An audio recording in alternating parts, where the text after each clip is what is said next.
Free Skaro!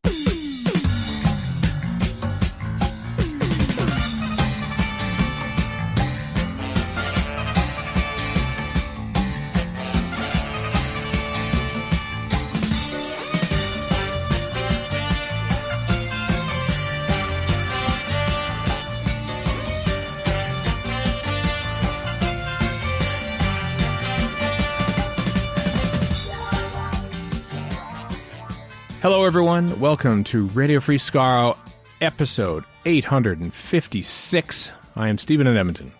Warren in Vancouver. And Chris in Edmonton. We're in the we're hitting another quiet time, I think, in the Doctor Who world. While they make Doctor Who, it's not that quiet behind the scenes, but from what we can see, it's kind of quiet unless you focus on set reports, which we don't. Hear. But they're still making the show. But it's kind of a quiet week, which is why we're going to spice things up by continuing our commentary for the Space Museum. Everyone's favorite story from 1965, the Space Museum Part 2, is happening later on in this episode. So stay tuned for that, folks. It's a rip roar. We have fun with it. It's always fun. I'm a classic Doctor Who apologist sometimes, and then I'd rather watch the Space Museum for a 10th time than I would another Spider-Man film. What? Sometimes. Come on. I know, all the time. Exactly. I know.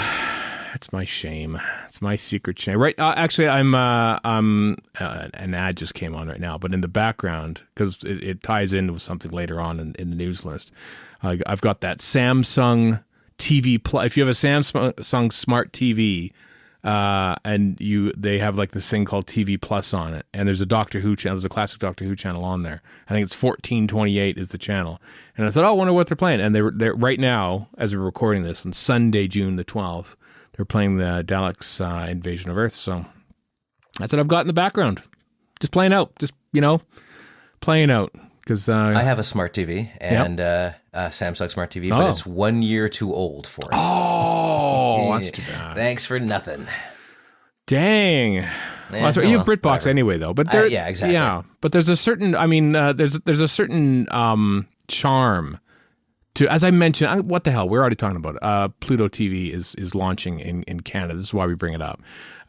Because Pluto TV in the States is much bigger than it is here in Canada. I think there's 10 channels on the internet or something that you can sort of watch. But in the States, there's a whole bunch of them. And one of them is a Doctor Who channel, which is kind of like the Samsung Plus one that I'm watching right now. But it's coming to Canada in fall of 2022. I wonder if, like the UK, that's where you can only watch new Star Trek, because that's where new Star Trek is in the UK. Isn't that right? I think it is, yeah. It is coming to Paramount Plus, but I think I don't want to get this, I'm going to get it wrong. Here we go. I seem to remember that the latest stuff, Strange New World, is being delayed, but the other stuff is now coming to Paramount Plus in the UK. Is it really? Oh, wow. I think so. I don't quote me on that. I just quoted myself. Well, wasn't Paramount... Also, I was... Sorry, No, go ahead. I was just thinking when you were talking about Pluto TV and BritBox powering this Samsung thing, there's no reason, or the BritBox's app being pretty crappy, that they couldn't just do that on their own app, where you just have a Doctor Who channel, or like a more Midsummer Murders channel, or just all these long running shows. They could just throw in a random playlist. Shudder does this. Shudder has 3 channels that are like quote unquote live TV, and so whatever their 3, they'll have like an old thing from the 70s or 60s, and they'll have like a folk horror thing, and then they'll have things called slashics, right? So they have different topics, and then you can just kind of tune in if you want to on whatever that thing is. So it's like kind of like live TV for horror films. So there's no reason BritBox couldn't do the same thing for like a number of their long running things. But are they gonna? I don't think so. Oh, that'd be kind of cool. It takes us back. Remember that magical summer of like, what was it, 2018 or 2019? I can't remember. It was the Doctor Who on Twitch. When it was on Twitch there. 2019, I think. It was 2019, London 1965 and all that.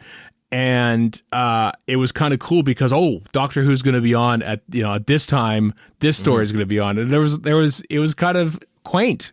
It was neat where you weren't deciding when things were on. It was like almost like, whenever Netflix sort of comes out and says, "Oh, look what we've done. We have put a thing on. You could watch it together." It's like, well, you've just invented TV. That's all we did. We already had that. Now, I wonder if how much of this is that's totally new to the youngs, or it's totally nostalgic to us, or both. I think new to the youngs a little bit, because sometimes we think we discover things that are like, oh, look at punk rock. Look at that. It's just three guys and guitars and drums and stuff. And well, it was rock and roll 20 years ago. You're not so smart now, are you, Sex Pistols? Huh? I guess you told them. I did tell them. Subject of a new series on Hulu or Disney Plus, it would be here. Pistol. You watch that, Chris? You watch that Pistol show? Is it called Pistol? Is that the one? It's called Pistol. Yes, 5 out of the 6 episodes we've watched. Yeah. Oh, really? Wow! Holy crap! Is it good? It's pretty decent. It's Danny Boyle. I'll watch right. anything he puts out though. So yeah, even Like 127 hours. 4:3. Yeah. It's shot in 4:3, isn't it? Yeah, and shot on film. And I don't know if it's shot on 16 or not, but it looks gritty. So maybe it is 16. I would not be surprised Danny Boyle did shoot it on 16 mil. Wow. I expect it's not shot on 16, but Probably not. Don't know for sure. Is it actually shot on film? Like actually 35 millimeter film? That seems like a lot of work. Just saying, but whatever. Film and all. Well, I mean, as far as things like having a sufficient resolution for a Blu-ray or 4K or whatever release, I can't imagine they're shooting on 16. And it's also easier to shoot it clean and dirty it up than it is to go to the trouble of making it look authentically 16 mil dirty. So yeah, that's true. Yeah, very much so. Yeah. Speaking of 16 mil, I want to. I know there were some delays in that Let It Be Get Back Blu-ray set earlier in the year, but it's finally coming out. And now I can't remember when it's coming out. I haven't pre-ordered it yet, and I wanted it, and I forgot about it. So sometimes you got to strike when the mood strikes, because now I'll forget by the end of this podcast. I'll forget, and it'll be like the Beatles never existed, like that other movie that where the Beatles don't exist, and that guy just writes all the songs and claims them. I haven't seen the movie, but that's happening. So yeah. Anyway, Pluto TV coming to Canada in fall of 20. That's for you, Canadians. We're leading with Canadian news. Thank you, CanCon. Who else would? Yeah, exactly. Who else would? No offense to Verity, but they're not leading with this. They're talking about something else, much more important. So, what else is happening? I'm going to do all the news first since we're there. A Big Finish out of time 3 Wink released on June 8th, which because it stars Colin Baker and David Tennant, and Colin Baker celebrated his birthday on June 8th, so it came out on his birthday. Yeah, I think they've done that on a few. I know Paul McGann has had something come. Well, he had Night of the Doctor came on his birthday back in 2013. That's true, yeah. Paul McGann shooting something on the Isle of Wight. I only know that because my Doctor Who alert came through, and I was like, Paul McGann shooting something secret on the Isle of Wight. And I'm thinking, whoa, that's pretty cool. Never been to the Isle of Wight. Don't know if it's any good. No, it isn't. But I've been watching a little bit of Bergerac as of late, which is not on the Isle of Wight. It's on Jersey, which is a British dependency, which is closer to France than it is to England. But I thought, neat stuff shot on islands. That's pretty cool. I feel like BritBox should have a category: stuff set on islands. I don't encourage them. Bergerac, That's a silly idea. A little bit of a box set collection or something like that. But I can recommend the first 2 out of times. Tennant is pretty much great with everybody, and he's definitely great with Tom Baker and Peter Davison, and the other 2 out of time adventures. So I would assume this one is just as good. Oh, probably. Yeah, good stuff. David Tennant is. It's weird. So like we're dancing around talking about set reports because we usually do. We don't like to deal out spoilers, but we will mention that there was like something that was happening on set was basically trending on Twitter in the UK, which seems weird to me, given what it was that was being mentioned that we're teasing you about now and not mentioning. But it was interesting. They were shooting some night shoots. I think we were sort of talking this before we hit record. We think they're probably on to the second episode based on what Rachel Talle has been tweeting. She's been tweeting little artistic things from clapper boards, like 300 and 400. And I think the 400th one was It's a Wrap, it said there too. She recently tweeted out a picture of the one from shot 300. So I think it's maybe safe to assume that they've moved on to the second of the 3 episodes that they're shooting. I don't know if you two have any. any light to shed looking on through that. goat intestines on this one, honestly. bit, So. Yeah, but it's all for next year, so it's not like anything's imminent until the Doctor Who marketing machine ramps up for the final Chris Chibnall episode in October. Because remember, there's still a final episode to come in October, presumably, according to Russell T Davies on the red carpet at the BAFTAs. It's going to happen in October, so we still have a ways to wait for that. So. Yeah, I wonder if the new Doctor Who brand manager, whenever that job gets filled, will be responsible for the last Chibnall story for marketing. I bet you it is. I mean, maybe they saw look at how much buzz was created by Russell T Davies on a red carpet at the BAFTAs for a show that's not even going to be airing in a year and a half. We should bring the brand manager back. Bring back Edward Russell is what they would say as well. Just make Russell T Davies the brand manager. He's so good at it anyway. I kind of is, I mean, the opinions of this podcast during the first reign of Russell T Davies were perhaps most critical of his writing. Sure, but he was also very good at promoting it. So Exactly. That's what the brand manager does. So Yeah. Yeah. Maybe he'll become that. Who knows?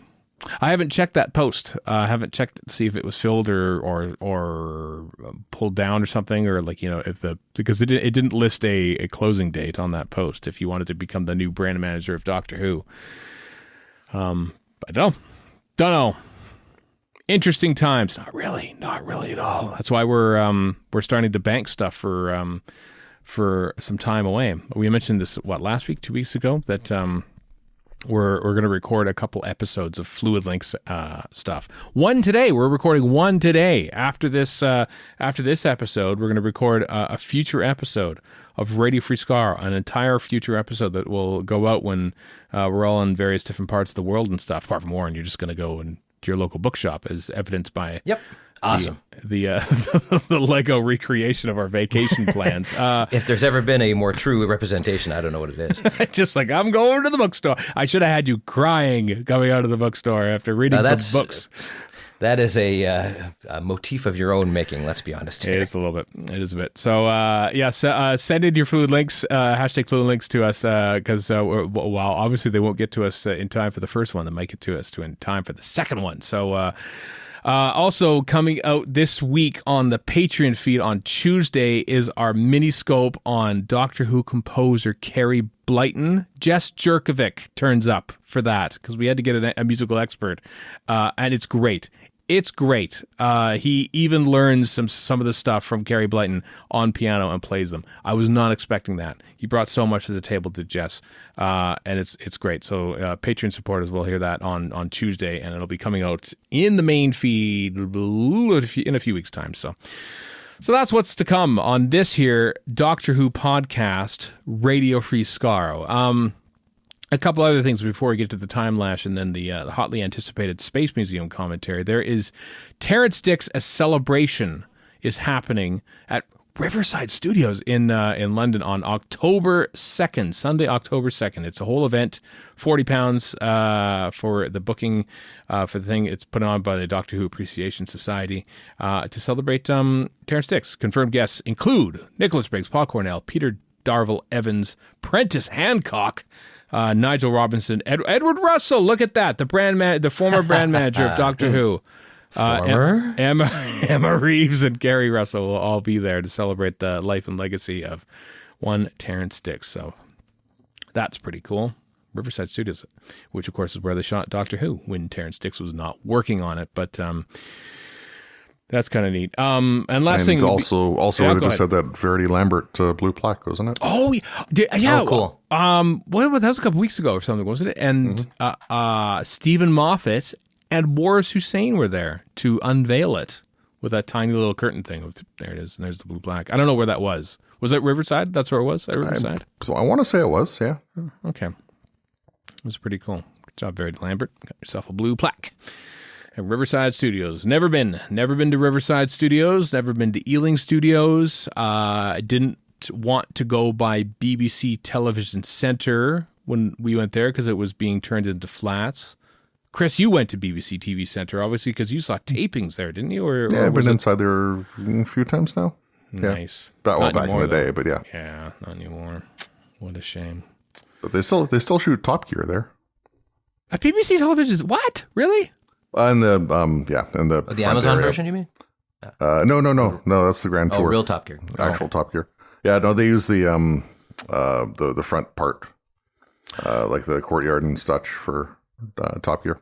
Oh, okay. I didn't know that. As seen in Adventure in Space and Time, that yes. courtyard part. Yes. Yeah, thank you. So, speak to me in my language. Was it seen in Doctor Who? Wow, I'm getting some real Darmok at Tanagra vibes off of this. A little bit. Also, your review of Pistol did not neglected to mention any Doctor Who actors that might be in there. Thomas Sangster. Thomas Sangster, who will be forever 21. Thomas Brody Sangster. What's her face? Who was Miss Evangelista in cool. the Library two-parter? Elon Musk's ex-wife. Yes. Which I'm sorry to raise that. I'm sure she's. There's more to her life than that, obviously. Well, yeah, she'd like to forget it. But she was in Silence of the Library. That's her. Yes, that is the key. That's my main qualification. But yeah, Maisie Williams is in there. Is she really? Wow, who's she play? Yeah, Jordan, or me in Doctor Who. I know that part of the equation. Yeah. But yeah, there's definitely a few folks who've been in Doctor Who. Wow, that's pretty cool, actually. Well, you've given me a reason to watch. Possibly, I'm not going to watch, but I don't watch any TV. It's tough to keep up with it. Something about the 1970s. I know it's tough. I am not. Listen, when I sort of fell out from watching like regular TV shows. I admire friends of ours who like watch like, oh, this show's coming out, better watch that. This one's coming, let's do that. And like I'm enjoying the Kenobi show, but it's like, oh my god, I gotta find time to watch an episode of a show I want to watch. Like when I'm kind of worried if Doctor Who does go to like, there's the show, and then here after the regular season of Doctor Who ends, here comes your spin-off show, and it's like, I gotta watch this now. You're gonna do it though. I mean, if you'll watch studio footage for years and years, then you'll watch this. Well, yeah, but I can watch studio footage on my own time, and like most of me watching Kenobi when it comes out, it's like, I better hurry up before it gets spoiled or something. And there's only 2 episodes left, and someone's gonna spoil. Someone's gonna wake, not even gonna wake up, because they drop at like midnight on Eastern time, so 9 p.m. in the Pacific and 10 p.m. here on the night before, essentially. And there's gonna be people watching it right away and just like tweeting, "Oh my god, can you believe it? Crap, I gotta watch it now. I gotta watch it live, pretty much, just so I don't get spoiled." What a terrible life you lead. How very difficult. Oh, it's awful, Warren. It's terrible. Dreadful. So Tallulah Riley is her name. She was married twice to Elon Musk. Married, divorced. Well, she made the right decision the first time, and then the wrong one. I dislike Elon Musk, is what I'm trying to say here. No, that's rare. Billionaires should just shut up. That's my opinion. You can have your money, but just don't stop talking. You can have your money. There's like J.K. Rowling. Right. Nobody cares about your opinions on trans people or anybody else. No, we really don't. Just be quiet. You made a pile of money off books people like. Leave it at that. Mm-hmm. Well, she isn't though. Sad a lot of people on the whole franchise now, but she sucks. The end. She does. She really does. Anyway, one last thing before the time lash. Amazingly enough, Erica and I are going to be at Chicago Fan Expo. Whatever. There's a Doctor Who panel happening on Friday, July the 8th at Chicago Fan Expo. Why do we know this? Because our good friend Kyle Anderson is going to be there hosting it. Kyle from the Nerdist, they're flying him out there, and he's hosting 3 panels. One of them on Doctor Who, and he's putting out the call. Does anybody know anyone who's going to be in the Chicago area? And it's like, wait a second, we're going on a road trip out to Wisconsin. We're going to be in the area, so a quick little jaunt down to Chicago for the day. And that's it, because we're not like mask on, going in, saying words about Doctor Who, and then immediately leaving. It's pretty much what our Fan Expo experience will be. But yeah, if you're going to be in the Chicago area, Friday, July the 8th, Erica and I will be on a Doctor Who panel with Kyle and others, I'm assuming, as well. Talking about Doctor Who, which I think the panel is about what do you expect to see in the 60th anniversary? And I'm going to say nostalgia, non-stop nostalgia. Which is bad unless it's Doctor Who in this case. Unless it's Doctor Who, yep, that is fine. You should know these references to the Sunmakers, you idiots. You're bad fans if you don't. That's just a given. Like, come on. Yeah. Mahogany indeed. Mm-hmm. So there. Anyway, shall we take it back in time with the popular, the ever popular, well, it's popular with us anyway because it fills time, the Time Lash, where we look back in this week in Doctor Who history. We'll probably give it a bit of a pause in July and August because not only we did it last year, but there's very few events that happen broadcast-wise in July and August historically because that's often when Doctor Who is off the air. So. I was just thinking, by the way, that we've never been nominated we came close once. We've never been nominated for a Hugo as a show. Mm-hmm. But if we're going to do anything, here's how we get a Hugo. We nominate the Time Lash within this for a retro Hugo. Is that possible? Oh, because no, of course not. It's absolute nonsense. But if we are talking about older things... Like if we talk, I don't think that's how it works. Well, what if we talk? Well, maybe we could talk about like books that came out like 1939. This week in 1939, this book came out, and if we talked about it, maybe we'd get some Hugo love thrown our way. You know what? That's a bad idea because I just want to talk about old Doctor Who. I don't care about 1939 books. Yeah, exactly. Never mind. Disregard. That's fine. Where are we at? June 12th. Journey into Terror, the worst episode of Doctor Who ever made. The Chase, Part 4, 1965. Wow. It's terrible. It's uniformly terrible. It's the episode where, is this the Marie Celeste one? It's certainly the Haunted House one, which is the worst directed bit of Doctor Who I think I've ever seen. And I've watched Victory of the Daleks, so like, it's bad because... What is that place? It's some place called the Festival of Ghana, apparently we find out at the end. Whatever that is. It's this weird haunted house where Dracula and there's a screaming woman and you can see a Dalek in the background of an entire scene before that Dalek has actually come on screen. It's terrible. Before the Daleks arrive, isn't it? Before they even arrive, you can see it. They go, "What's that Dalek doing there?" Oh, he's waiting for him. He's waiting to come on for the scene. They didn't think they could see him, but no, Richard Martin, director of this, we can see him. He's right there. It's awful. But how do you really feel about it? I don't like it, Chris. I like how mad this makes you. It's an almost 60-year-old story that's just making you live it. It's great. Well, I think this is the kind of thing where eventually when you die in your obituary, we'll just put that Journey into Terror was your favorite Doctor Who episode. Well, rise from the deeps and said, "No, you made me haunt you now. You made me haunt you." And Chris will be like, "Yeah, that's fair. I did put that in your obituary." Yeah. Single worst episode of Doctor Who. Single worst 25-minute episode of Doctor Who. Journey into Terror. Nice fail-safe there. Yeah. Well, there's a longer one coming there January 1st, 2010 that is the worst one of all time. But I honestly, I think my opinion of The Chase overall, and maybe even Richard Martin, sort of stem from that 25 minutes of Doctor Who. Journey into Terror. The Demons, Part 4, aired on June 12th, 1971. I'm trying to think, is that the one that actually exists? Because there's one episode of The Demons that actually exists on its original broadcast color master. So they didn't have to do any work for it at all on the DVD/Blu-ray. But not that we knew, because we only saw it as the black and white 16mm film version. So, yeah. Yeah. So, discussion on that to follow. What I got nothing, man. Was Doctor Who shot on videotape, and was it kept? Find out. 2010, The Lodger, where Doctor Who unleashed James Corden to the world. Okay, I call this the Preemptive Redemption Tour because it's I don't actually mind him in this or the other one. He's actually kind of charming, but I loathe him otherwise. Apparently, he was awful. Apparently, he was an awful person on set. I don't know what he did. Me at all. I mean, yeah, I didn't do anything completely untoward. He was just kind of self-centered and unfriendly and stuff, but I don't know. It was a fun one. Matt Smith. He's fun in it. Yeah, but then I see him blocking LA traffic in a mouse suit, and I just want to murder him. I'm just putting that out there. I know. I mean, you got to admire his moxie, I suppose, and no, in I LA. don't. It's a moxie-free zone, sir. No, thank you. That's a good point. Chris, you have thoughts on The Lodger airing June 12th, 2010? Yeah, it was fine. I mean, Amy Light episode, bit of a twist on that one. Matt Smith, I mean, Matt Smith is top to bottom the best part of that episode.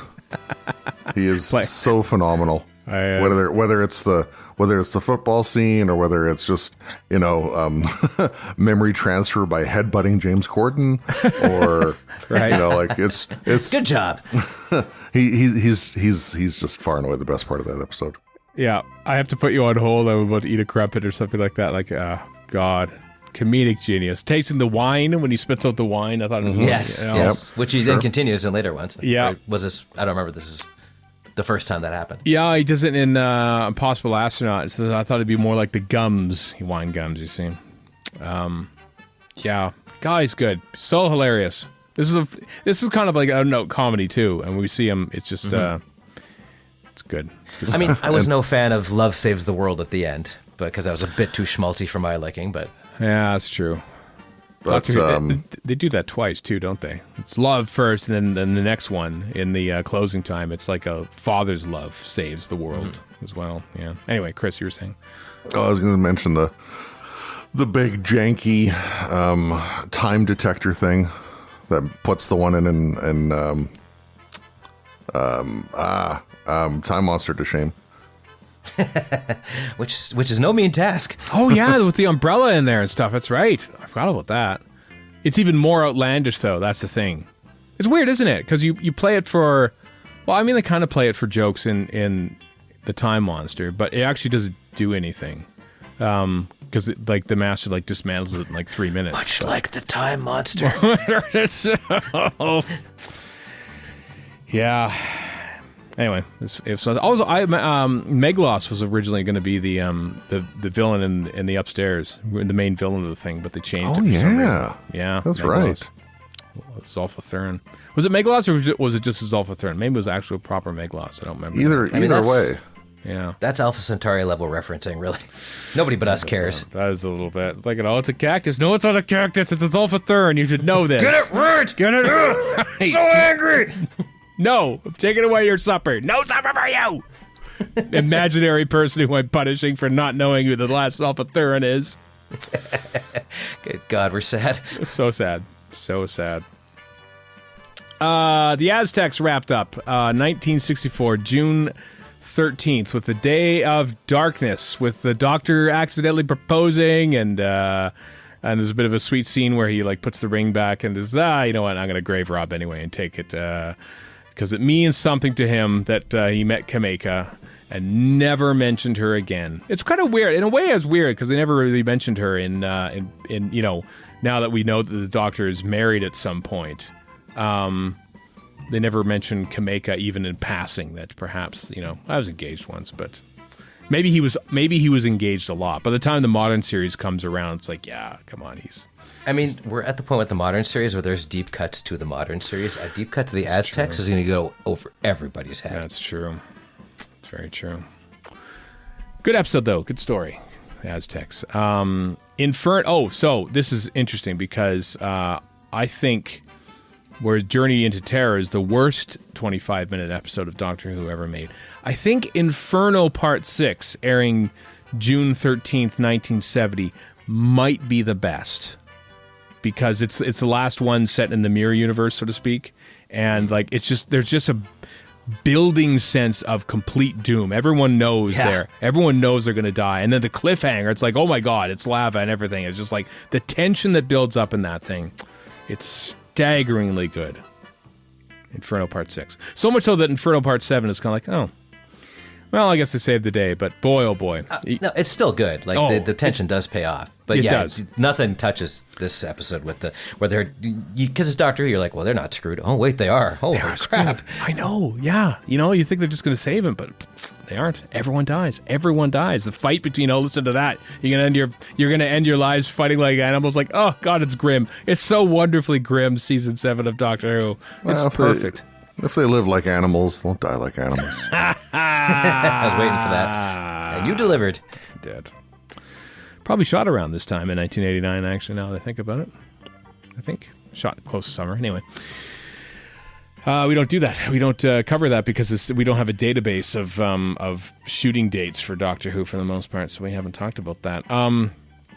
Quite a week here for Doctor Who. June 14th, 1969, The War Games Part 9 aired. Doctor Who summons the Time Lords with his magical Rubik's Cube, sends it off, and then the episode ends with them trying to escape from said unseen Time Lords.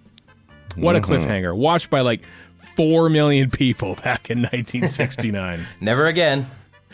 Yep. Yeah. War Games, penultimate episode. Any thoughts on the War Games there, chaps? Slow-mo. Yeah, I don't remember. Like, I haven't watched the War Games in years, and what I do remember of the War Games is always the end. Like the trial, basically. Uh-huh. Which is episode 10, yeah. Which is not this episode, exactly, yeah. So it's good stuff, Warren. You should watch it. I know, and every time I have, I've enjoyed it. Like, and it whips by, even though it's 10 episodes. I know, it's amazing, yeah. Midnight aired June 14th, 2008. That's 14 years ago now, folks. That's good. That's the one that Russell T Davies wrote in a weekend, basically. I think he was replacing another episode and saying, we got to do something quick.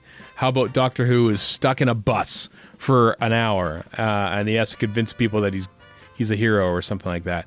And shiver me timbers, it's a damn fine episode of Doctor Who. Mm-hmm. Yeah. Your memories on Midnight. Any memories and thoughts? The sound design is to this day stellar. Like it's just two people talking, but it's gripping as hell. Mm-hmm. Often at the same time, or that's what works. Yeah. Honestly, I mean, if I know they made a binaural mix for Knock Knock, but they should have made a binaural mix of this because you can sort of hear different stuff happening elsewhere in the room and everything. If this is the show that if they wanted to make, and let's face it, should make as a multicam studio drama. Okay. Yeah. This would be the one to do it because it's kind of like a play. Like you could make this as a play. Like if you were to adapt one classic Doctor Who or not classic, one Doctor Who story as a stage play. This that's one, true. Yeah, this one would be the one to do it. At the same time, this is exactly the kind of story where only Doctor Who can do it. Like if you tried this with a normal show, how could you fit this in? You just really couldn't. Yeah. I wonder what the budget was for this show. Because, you would think it was cheap, but then you have all the actors on the set all the days. So you have to pay those actors. Yeah, but they also have a minimal number of sets and whatnot to offset. That's true, yeah. That's true. And the sound design stuff is extra work, but I bet you those guys are, that's probably cheap in the long run. Yeah. And that can all be faked after the fact if it needs to be as well. But I mean, it's extraordinarily difficult, but the actors both make it. Like Tennant, and I can't remember her name, but she's fantastic too. What is her name? Just so good. Yeah. Chris, you've probably seen her in Sarah Lancashire. Is that her name? Is that what I'm thinking? No, not Sarah Lancashire. Sarah Lancashire's in she was in the Adipose Smith & Jones or Partners in Crime. Yeah. Leslie somebody. What's her name? Sheila Grenville. Leslie somebody. I don't remember her name. She is excellent in it. Yeah. Leslie Sharp. Leslie Sharp. It was close. Good episode. I find it neat when the official BBC Doctor Who Twitter account tweets out anniversary dates of Modern Who, which they've been doing. They tweeted. There's a big thing about Blink. I think the Guardian put a thing out too, talking about Steve Moffat and someone else who was involved with it on the 50th anniversary of that last week. Maybe they'll do a similar thing with Midnight on June 14th, 2008. Here's the I just watched Green Death Part 5 not too long ago. It's good, but we're burying the lead here, everyone. 2007, June 16th, Utopia. Warren. Yes. Utopia. Still, until Heaven Sent, this is my top new Doctor Who ever. I think it's a perfect example of what Russell T Davies does right. Like the build-up is phenomenal. The way he weaves together all these bits and pieces of basically 3 years into one thing. We hadn't really seen anything that much of the classic series. So when you hear, or at least when I heard, Delgado and Ainley's voices, I was like, oh my God, what they're actually going to do it? Holy crap! And it's just perfectly put together. And the whole thing with Professor Yada, Jacoby is so good as Professor Yada, and he's like this kind old man, but there's this hint of menace to him. I'm just gonna go a lot because it's so damn good. It's so damn good. Chen, though. And Derek Jacobi. Good. That's where you sort of think, well, he can't be just some throwaway person because it's Derek Jacobi playing this guy, And that's what made it great. There's this every scene, time. Every time I watch it, and I've watched it a bunch of times, I get really super excited at the end. Like that's a mark of good work. It is, isn't it? Like the pace of it is just builds, and then I love it because the pace of it builds, and it's dramatic tension, and then it stops for a conversation between the Doctor and Captain Jack, and that is oh my god! I think like of all the things that happens in it, like that might be my favorite because it's just two guys talking, and oh goodness me, it's so good, and also Martha with the whole. Well, he had a fob watch, like just the whole, like the not the dismissal of it, but just the casual nature of the mention of the fob watch and the Doctors. You see Tennant just kind of react to that, and and the way the tone shifts is just brilliant. It really is. My word, what an episode of Doctor Who! You remember they kind of had to purposely undersell it the week before in the Next Time trailer. Which is in Blink, where it's sort of, this just looks like a Blake 7 episode. Oh, there's some weird they just planet. had the future kind yelling, and that was it. I just thinking, oh god, this, and your mind would be like, oh, is this like Fear Her? This is basically going to be the Fear Her, right? It's just the cheap episode they shot in some quarry. No. First part of it, more or less a 3-part story. Utopia aired June 16th, 2007. Is that the one where we didn't know it was a 3-parter until what's-his-face on Totally Doctor Who spoiled it? Barney, what's his name? What was his name? Barney? Oh, I think you might be right about that. Yeah. Barney, who later went on to do Blue Peter. That's a natural leap, yeah. Barney. Can't remember his last name. Sorry, Barney, if you're listening. But yeah, because on Totally Doctor Who, because that aired on Thursdays or whatever it was, I can't remember. That's right. It was, yeah. But they had a clip of the upcoming episode, and he introduced it as the first of a 3-parter. Mm-hmm. Yeah, he did, and that was enough to break Doctor Who internet. In the days before Twitter, because it was before Twitter. Such as it was, yeah. Oh, what exciting times! And then we got the 2-part finale that came after that, but we won't mention that now because it would sully the good name of Utopia, which aired.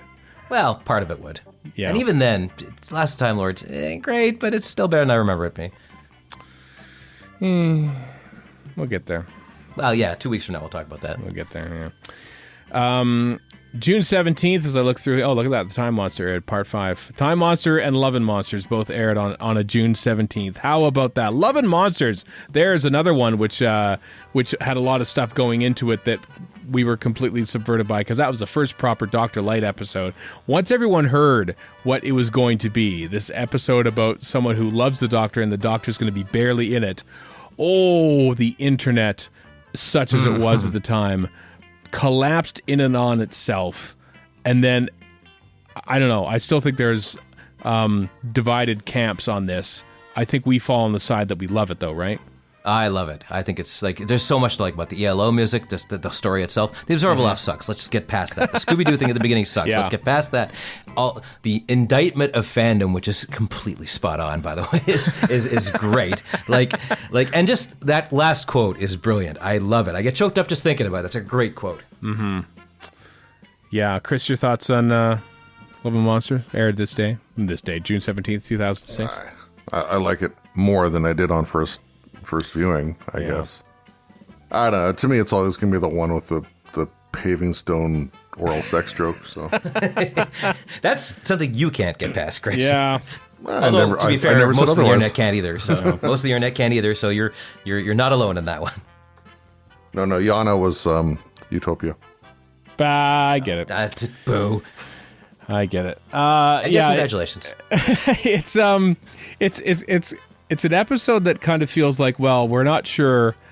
This is just going to be a throwaway kind of thing, so we'll put the Blue Peter contest winner in it, and that'll be it. And then all of a sudden, a much more memorable episode actually springs up around it, and then you're suddenly stuck with this dumb monster in it. The Blue Peter contest winner being the Absorbable Off, but also the Absorbable Off was meant to be the size of a double-decker bus, which obviously didn't happen. That seems, and realistically couldn't happen. Yeah. No. So it's just this guy in a suit. Too bad Sad Tony wasn't chosen. Yeah. So, but he had Shirley Henderson in there at least, so that's good. She's great. Plays Babu Frick in Hey! Yeah. That's right, she is too. Or Moaning Myrtle for the Harry Potter fans, yeah. Yeah, no, Babu Frick. That's all. That's all she needs to. That's all she needed to do was. This is Frick Erasure, Chris. Come on. Oh, Babu Frick made me laugh. Maybe howl. I love Babu Frick. He's the only thing that made me happy in that film. But anyway, going on. Yeah, 2 minutes. That's all it is. I saw a YouTube clip of like it's Rise of Skywalker, Frick supercut, but just Babu Frick, and it's like 2 minutes. 2 minutes. That's all you needed to make the most iconic character in Star Wars history, Babu Frick. Okay, sure. It's really great. 2017, June 17th, 2017. Not a lot of people on first watched The Eaters of Light, which is kind of sad. I enjoyed it more or less. It was ancient Romans and stuff. I think it's good, but it suffers from the fact that you're waiting for the other stuff to happen. You know what I mean? It's in that weird spot in that season where you're just going, oh yeah, but I want the other stuff to happen at the end. Come on, hurry up. And it's also, not the story's fault. And it's also a story that could have gone anywhere. Like it doesn't have anything to fit in with the rest of the series as such, or to necessarily lead into the finale two-parter. Yeah. But it was Rona Munro, the first classic series writer to come back. And to date, the only one, yeah. Because, alas, there's not a lot left, unfortunately. But who would write for the classic show to write for the modern one? But yeah, I mean, it had PCAP in there. PCAP's always good value. But yeah, I remember the overnight. I remember the overnights being very low for this. But one of my favorite parts is still Bill trying to seem so cool that she's lesbian, and the Romans are like, so that's Who it. cares? That's it. Only one. You only sleep with one gender? Like, come on. Yeah, that was pretty good. And she's like, oh, I gotta rethink this, I guess. Yeah, the Romans are more progressive than me. Well, geez. Well, not in all ways. No, I know. Yeah. She had the Pope in her bedroom. That's true. Not Didn't want him there though. No. Yeah. I mean, we're kind of. Utopia, Love and Monsters, Eaters of Light. Like these are all episodes that are midnight. Are all the ones that are sort of airing before the big two-part finale, and so they are a different beast all to themselves, aren't they? You get Utopia, and then you get something Love and Monsters, which is not like those at all, but no less good.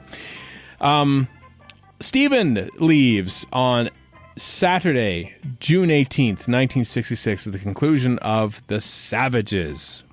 Leaves Doctor Who.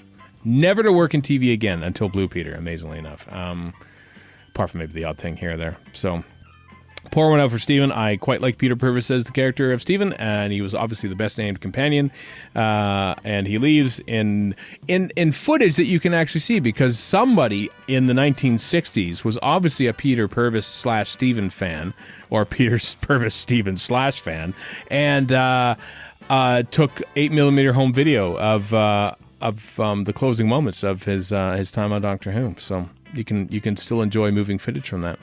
The big one, though, and the one that will close out the time lapse today, is June 18th, 2005. Folks, 17 years ago, the end of the Christopher Eccleston era with The Parting of the Ways. Wrapped it up. I mean, it's excellent. It is excellent. It is really good. The look, the hologram emergency message, and then he turns to Rose, and like, oh boy, did we all gasp at that. Can you imagine if, as intended, nobody knew that he was going to regenerate at the end of that, instead of basically being leaked to the press 4 days after broadcast of Rose, and so we were all waiting for what was going to happen. But man, oh man, still doesn't diminish the impact of that whole episode. But yeah, your thoughts, gentlemen, on The Parting of the Ways. Chris, you go first. I've been talking too much. Linda with a Y, or was she already dead by that point? No, she's not. She dies in this. She dies in this one. Okay, yeah, that's right. Linda with a Y. I remember the hubbub over maybe she'll be the next companion. In Bad, there's always a hubbub over next companion. Yeah. After being on the Big Brother thing in Bad Wolf. That's right. Well, the best. I mean, actually, I'll riff off that. The death scene for Linda with a Y, where you have the Dalek floating up into view through the window outside the station. My God. And you see the lights go. You don't hear a thing, but you know it's saying exterminate. Oh my God. Just from the dome lights, and then I mean, that was atmospheric. Mm-hmm. They're properly scary in this, and they are in Dalek as well, or one of them is anyway. But this is like the first time, and God knows how long, the Daleks were like, oh, these guys are actually awful killers, as opposed to kind of funny looking, you know? Yeah. Yeah, well, I mean, the two-parter in general is the first time we ever see any, like, sort of, like, big, giant, massive Dalek force. I mean, it's obviously all CG and whatnot, but still, just, it's the kind of thing that we wish we would have seen back in the day that we finally get to see. Yep.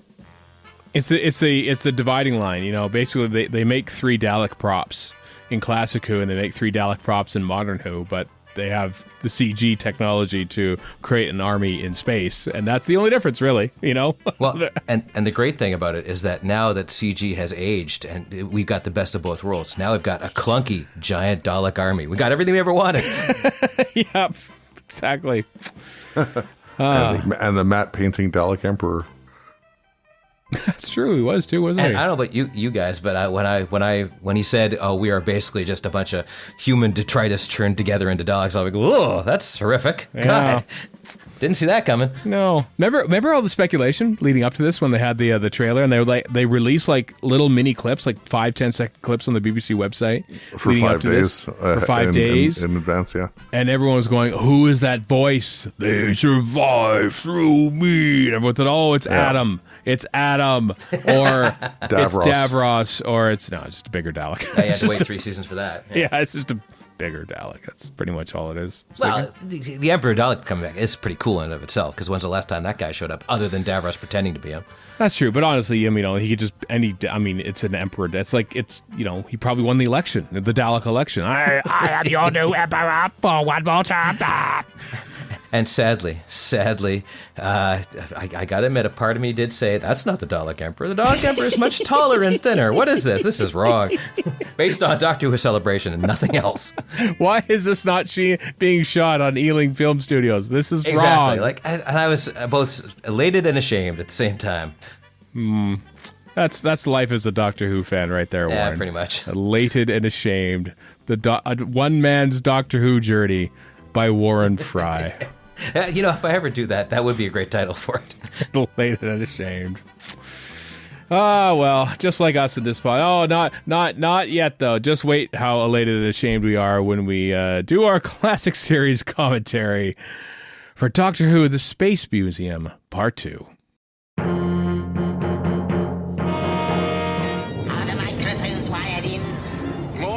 Condenser, most merciful. We're looking forward to excellent duodecaphonic sound. This is the moment when I get a real feeling of job satisfaction. Welcome back to the Radio Free Skaro Doctor Who Classic Series Commentary, where today we'll be watching Serial Q, Episode 2, The Dimensions of Time, which is part of the Space Museum. As opposed to Dimensions in Time. Yes, that's very true. I had to think twice about that. Thinking, wait a minute, Dimensions in Time. We've done a commentary for Dimensions in Time. It was for Patreon supporters. For everlasting shame. Yeah. But not this one. This is episode 2 of The Dimensions of Time, which has more cast members to look at than the previous episode had, which is... What a lead-in and then a whiff. More speaking roles. Yes, yeah. So here we go. We hope you've got your legally purchased DVDs, HD DVDs, and indeed Series 2 or Doctor Who William Hartnell Season 2 Blu-rays all at the ready. Then here we go. Doctor Who, The Space Museum, Part 2, The Dimensions of Time in 3, 2, 1, play. I've got myself a can of Coca-Cola Zero Sugar, because I feel I need some caffeine to maybe get me through this. If you drink enough caffeine, you can get high enough to see Hartnell's face in the opening credits. Someone surely has probably just super faded in Hartnell's face. Oh, right it there. must have. I mean, there's many YouTube frippancy. Yeah, that must be one of them. It's just him cackling or him gurning in the Dalek's master plan. That's what It's him coming out of the Dalek head. Why haven't I done that? I should do that. I should make some fake titles for no reason at all. Someone's already done it. Somebody much more talented than I. Like Kieran Hine. Here we go. Yep. These guys look like Dominator's Junior playset. Now, this the governor dialogue here is the most as you know dialogue I think I've seen in Doctor Who. It's such a way to get across what his current plight is, and indeed how this society measures time and everything else. It's great. This guy, they look like a couple of Baltars. Like old school Baltars. Milliams. As they look like Lord Business from the Lego movie. They do. A little bit. You're right. A little bit. Also, just in terms of the history of sci-fi costuming, when did this style of outfit, like even Space 1999 looks like this outfit, and that's like the late 70s, early 80s. Star Wars kind of turfed this, and I guess Star Trek did to an extent, but Star Trek, other people on Star Trek, like when you went to visit the Commodore of a planet or whatever, they would have this kind of outfit on. So it's still kind of hung around. Starfleet HQ. Yeah, exactly. Like there's, but you'd never see this now. It looks woefully out of date, but it's like, I think Flash Gordon's what killed it. The movie Flash Gordon. Maybe. It's like, uniform as an entire species wears the same clothes. It's not just rank or people. It's like, I guess the Klingons did, but it looks their outfits look cool, so it doesn't. You mean like the Sensorites? Oh, I take it back. TNG, the Romulans totally have these kind of outfits. Yeah. The hairpieces kind of remind me of the Argolans on Leisure Hive too. Sort of the way they swoop up a little bit, and of the miners in Monsters of Peladon, minus the skunk swoop. The Badger. You could tell he's a high rank because he has stripes on his giant lapel thingy. Right. That there is Peter Diamond, a noted stunt performer and indeed actor, which is odd because we don't actually see many stunts in this episode, but there's Peter Diamond. Peter Diamond, of course, famous for doing a bunch of stunt stuff, but he was also the stunt arranger for the first 3 Star Wars films. Oh, I did not know that. In fact, he does many a dive into the Sarlacc pit in the Jabba the Hutt sequence. The main just Weequay heard one. the Heimlich scream as you said that. Yeah, the Heimlich, the Wilhelm scream. Wilhelm, pardon me. Yes, is the one where the Weequay goes over during he's one of the first people to go over. That's him diving headfirst into the Sarlacc pit. When I was a kid, still to this day, the Sarlacc pit sequence is like. It's so memorable to me, and at the time I think I love sand now because of this, and I love stunts. I love people falling into things, and I still do to this day because I saw that sequence. Little did I know that the guy who was going to be in the Space Museum was responsible for it. So, good job, Peter Diamond. I remember reading the novelization because I read all the novelizations back in the day of Return of the Jedi by somebody James Caan, I think his name was. Yeah, that sounds familiar. And he had a line that said, Luke was on the skiff laughing like a pirate king. And I'm like, no, he's not. He was not. Completely untrue. That is not what happened at all. This whole book is a lie. That doesn't even happen in the Lego Star Wars video games, for God's sake. No, where all sorts of nonsensical shenanigans happen, which is what's great about the Lego Star Wars games. Speaking of Star Wars, there is Boba Fett on our screen right now. There we go. And now I can launch into my anecdote as it is. Jeremy Bulloch. Warren, was there a time when you spoke to Jeremy Bulloch? I don't brag about this anywhere near as much as you think I do. But anyway, yes, I did. But the best part of it was telling him, I don't care about Boba. Well, I didn't say I don't care. I'm like, we're not here to talk Boba Fett. We're here to talk about the Space Museum and the Time War. And he's like, oh! And he seemed shocked, surprised, and pleased at the same time. Thinking I've forgotten about that, and with good cause. That is going to break. And speaking of other Peters, as we saw in the credits from episode 1, Peter Craze, brother of Michael, who has yet to appear in Doctor Who. Yeah, we just saw Peter in the previous scene. Saw him on screen a moment. What are you doing, Ian, you madman? I know. Cowboys and Indians. Oh, it's time we cancel Doctor Who. Oof. Yep, like Doctor Who is canceled. Yep. That's awful. Now people are going to find out how white people treated other people in the 1960s. We can't have that. Cancel it. I believe that's called Cowboy and Indian theory, and that's been canceled in Florida. Actually, we should just cancel Florida. How about that? Oh. It would solve a lot of problems. Sorry, Florida listeners. We'll give you a lifeboat of some sort. Yeah. I mean, you've got space travel right there. Just hop on the nearest available rocket and get out of that benighted state. That's a good point. You might just be the B-arc, but... I like how I became Ron DeSantis. I have become what I beheld.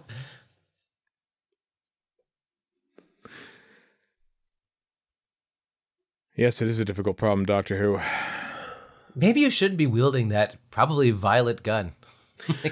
Put that down. Well, it's funny. I've been listening to Toby Haydock's Happy Times and Places talking about the Dominators on the Patreon feed, and how he's talking about there's a long run of Doctor Who having loaded weapons as museum pieces, and it's like, you know, the Dominator's like, hey, a gun, hey, it works, and, you know, like why you should have guns. Although I think this one actually doesn't work, but it is amusing that they just thought, okay, cocked and loaded, and into the display case you go. I'm sure no one will touch it again. Nope. Always keep a loaded gun in a museum exhibit. That sounds like a brilliant idea. Yep. In case of emergency, break glass, because there's a whole arsenal here to start a revolution. Some historical name dropping. There we go. Yeah. Yeah. That does not happen. Well, I mean, this is early days for that, so... I seem to recall... This is a lesson that Picard is not listening to. Well, next episode, we get a sort of celebrity historical with the appearance of Shakespeare. Oh, God. That's right. The chase is on the horizon. Which means this is the last good, ? Story that Barbary and Ian are in. Sigh. Relish it. Feels weird that they're coming to an end. I mean, that's every time I watch the Space Museum, I think, oh, right, they leave the next story. The very next story. It's kind of tragic. Seem to be having so much fun. Verity Lambert's on the way out of this show. Mm-hmm. I don't know when John Wilde started shadowing her, but it's got to be around this time. With only 3 more stories to go in this production block of like 52 episodes or however many it was.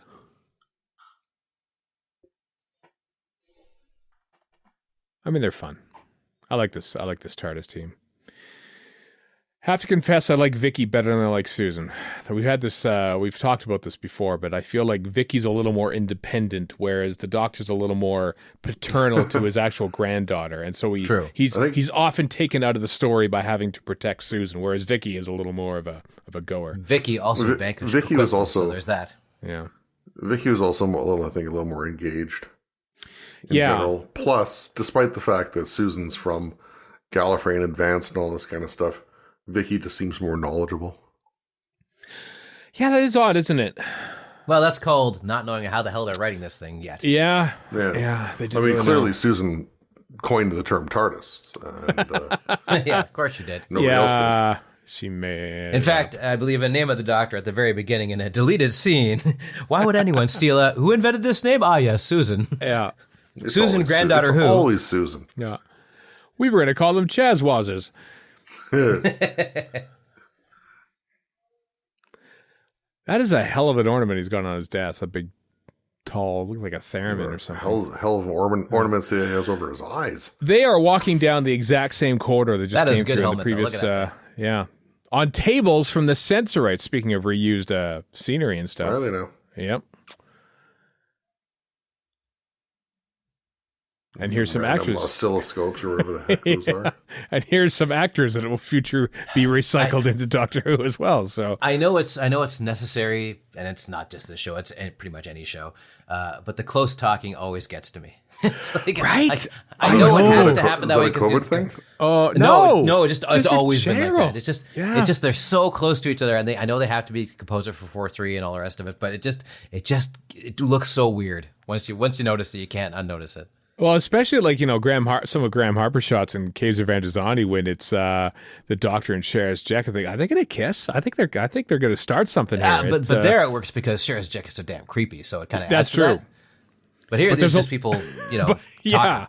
There's a lot of really close talking for no reason. Yeah, it's like, get away from me, please. This is a little. I mean, other than practicality reasons, which is exactly why they're doing it, but. Mm-hmm. That looks like something we pulled out of the storage room at Super Channel. Some antiquated 2-inch videotape machine or something. Exactly, yeah. That somebody was going to work on and never got around to. He just got pulled. That door was the TARDIS door in Edge of Destruction. The internal one? Yeah, the one that just slid open. Yep.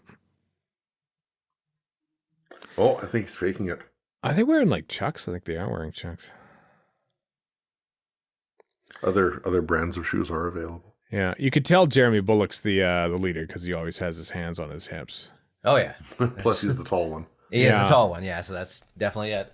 Christopher Robbie was watching this at home in 1965, and when he came to be Cyber Leader in Revenge of the Cybermen 10 years later, I think, you know what? I'm going to play it like Jeremy Bullock did. Yeah, sure, just have my hands on my hips the whole time. Because it's such a memorable show that he only watched the one time. Yeah, on exactly. air. Which is the only time you could watch it. Barbara looks as annoyed as we. Just ready to be done with Vicky it. looks bored. Yeah. With what looks like one of those things you have to rest your head on when you get your eyes tested. Oh, yeah. No, it's the butt end of a gun. Yeah, the front end of the gun is where you have the puff of air test. Exactly. Yeah. God, yeah. What do appropriate ophthalmology, Doctor Who?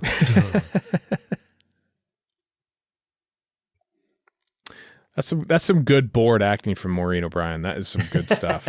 that is meme worthy. Yeah. She's leaning her cheek into that gun stock very heavily. Yeah. She's a good actor. I saw her in an episode of Duchess of Duke Street relatively recently. It's from 1976, and she's really good in it.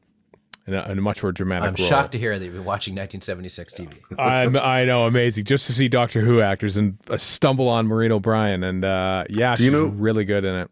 Do you know offhand how long she stuck with acting? Oh, no, quite a while. I mean, she's also a crime novelist now, but I think she was acting for well into the 80s. I did not know she was like Shanna Fielding, right? So she was an agent for a while, I think. No, you might be thinking of Winnie Padbury. Winnie Padbury, yeah. You're right. I don't know about. I can't remember who it was, so I can't give proper credit. But somebody, there we go. Best part of the episode just happened. Somebody said, "I can't wait till Janet Fielding's in her 80s and she's super salty on a commentary about the centenary special." Because you know it's going to happen. Oh yeah. For some reason, IMDb wants to go Maureen O'Hara first instead of Maureen O'Brien. That's very strange. And then doesn't even mention her. It should force you to look up Catherine O'Hara first as a right? CanCon rule. Maureen O'Brien more or less stopped acting in the early aughts. So she acted for quite a while. Okay. Yeah, quite a while. Legend of King Arthur. Oh, wow. I don't even know what that's from, 1979. But that sounds like something that it should be on BritBox. I'm just saying. The TV show? Yeah. Legend of King Arthur. Excalibur was what, 81? Oh, yeah, no, yeah. Legend of King Arthur is the TV show. I'm not sure where it... I don't... Andrew Burt from Terminus is a Godfrey James from Underworld. This is a guy... talking to a panel at a convention, yelling about mythology. Don't you people remember? This is more of a comment than a question, but go on. It's time for me to take this thing over. Yeah, I mean, Vicky is her first gig in TV, and she goes on to have quite a career. Which, it's astounding when you think, why doesn't she want to do conventions? Because she had quite a career, and all us nerds say, what was it like in being a Doctor Who? It's like interviewing Jeremy Bullock and not talking to him about Boba Fett. Tell us about being in the Space Pirates, Mr. Bullock. Space Museum. I keep saying the Space Pirates. God, I want the Space Pirates to come back so badly that I'm willing to watch the Space Museum twice in a weekend. Why do you want this to happen? Why? Because it's fascinating. The Space Pirates is fascinating. That's why. Just imagine this. Jeremy Bullock takes his turn as Milo Clancy. Yeah. Oh, just trying to have a breakfast. That's more Peter Purvis style. Hey, I work hard on my Milo Clancy impression. That's more Morton Dill in my book. Oh, compare the two. Oh, I was murdered in Pinfield. The director's like, no, Hartnell, maybe don't pry at the seams of the set too much. It might be dangerous. Might come down on you. Of course, I can't afford the recording break to tell him to stop. Nope. Here's Billy Hartnell contemplating his vacation that he's going on next week. Little known trivia bit about Billy Hartnell. His middle name is Eilish. That's ridiculous. Yes, it is. Yeah. I heard a laugh in the background at the exact same time as I said was that. Not me, so it must be Chris. People walking outside my window. For a second, here's what I honestly thought what I heard, Chris and Warren. I thought that Warren has someone in the recording booth with them, basically playing Ed McMahon, laughing at his jokes. I mean, that is kind of cool. Oh, yeah, the king, another singer, Warren. In fact, I have Ed McMahon's ghost in here. He apparently loves the Space Museum. Point of trivia. It's not an Ed McMahon, it's just some random old drunk white guy. So Ed McMahon just invites an old guy. Listen, I got a commentary to do, but I really want to nail some of the jokes. Can you come along and laugh at them later on? Like in the South Park movie where I hired creepy lighting the homeless guy. Yeah, it's some good lighting. Also, how is this going to restrain him? Just kind of shimmy on out of that? He's old and frail. Yeah, I suppose. Also, a belt. My restraining belt. Listen, I've tried to put a coat on in an elevator, and or in a car. Take your coat off when you're in the passenger seat of a car, and even that's tough. So you got a point. Yeah. As far as things that I really liked on first viewing of this back in the day, this scene with all once the TV monitor comes out and the doctor thinks of the unexpected things and whatever. I'm like, oh, you go, doctor. It's a window into his mind. I can't stop the confusion in it, by the way. Yes. Check that box. One of the classic doctor-villain confrontations in the history of the show right here. Is it, though? Sheriff Lobos here. Don't forget the spin-off, Enos. No! Enos came from Dukes of Hazzard. I know you're making a joke, but I need to be accurate on this. No, I actually thought it did come up from Sheriff Lobo. No. I was a big Dukes of Hazzard fan as a kid. Wait a minute. Hold on. Okay, Sheriff Lobo is a spinoff from what then? I don't know. I think he was his own thing, wasn't he? Sheriff Lobo? I'm pretty sure it's okay. Now I got to just go. Sheriff Lobo. I'm sure it's a spinoff of something, but I can't. Was it BJ and the Bear? Was that the one? Maybe. We're talking 1970s TV shows here, folks. By the way, anytime we complain, and we do often about streaming TV. It was a spinoff of BJ and the Bear. It was BJ and the Bear. I was right. Okay. The Misadventures of Sheriff Lobo. Maybe that's why I knew about it, because I know my parents watched BJ and the Bear.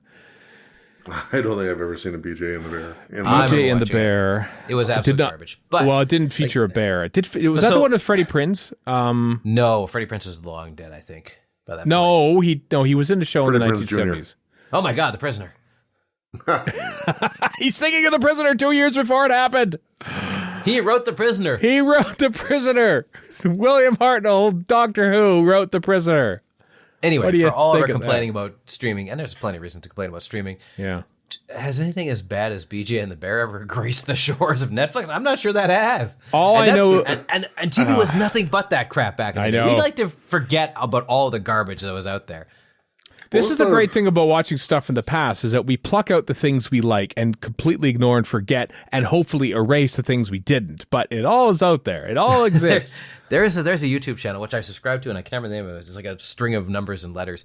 But basically, just type in pilot and then whatever the year is you want. And he's got these show reels that would show it, whatever the big advertising thing would be at the time, of all these different pilots that never went anywhere, like from different decades. Oh, I think I've seen that. Yeah. There's one, it's a show called The Campus, and it's like basically about student radicals or whatever from 1970 or 71. And the entire trailer is just cool kids walking around a campus. That's it. That's the whole trailer. Just them walking around with some funky music in the background. Wow. Completely. I'm like, wow, this is something, all right. Like, surprise, surprise. But that kind of crap choked the airwaves at the time. Yeah, and we sort of think, TV was visionary back then. Look at this clip from Maude and everything. I said, no, there's also 100 shows that were terrible. $6 Million Man. I love the $6 Million Man. It was arguably crap, and that was the good crap. There was crap that you long since forgotten. George Carlin or Bob Fosse. And I'd say the same thing about Greatest American Hero. Love the show, but it's garbage. The thing is, I watched the pilot and it kind of, for a show from then, being what it's about, some stupid superhero show, it kind of holds up, comparatively speaking. Interesting. So.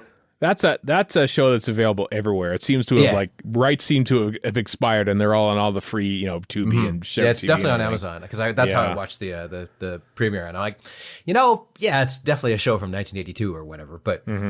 But as those things go, it's not poorly put together. So when I was a kid, I had such a crush on Connie Sellecca, probably because she looked quite like Wonder Woman in my eyes, and I had quite a crush on Yes, I Linda agree Carter. with you about both that and Linda Carter and Connie Sellecca. Also, I think, much as I hate to admit it, many of my mannerisms may come from Robert Culp's Bill Maxwell. Oh, interesting. Oh, so watching this show would be a window into your mind. He was a very cynical man who made fun of everything, and I'm like, I like this guy. I like the cut of his jib. The vacation police are taking William Hartnell away to his bed and breakfast, where he's going to be spending the next week. They're escorting him to his car. Have this delicious cinnamon roll, you fiend. Yeah. Was the M1 a thing in 1965? I don't know the history of... Motorways? I don't know. Motorways either, no. That sounds like a possible BBC program. The History of Motorways with Chris Burgess. What do you mean, possible? Yeah, probably is. Michael Portillo's probably already done it. Yeah. They've figured out how to put a train in there as well. Up next, Counterfile, followed by a History of Motorways. And now, next up, Doctor Who. Well, you don't care about that. You're not watching it until it's on iPlayer. But here you are anyway. There we go. We're two down, 2 to go, folks, of the Space Museum. I nearly said Space Pirates once again. So join us next week, won't you, for episode 3 of our classic series commentary of the Space Museum. Until then, I'm Stephen in Edmonton. Warren in Vancouver. And Chris in Edmonton. So long for now.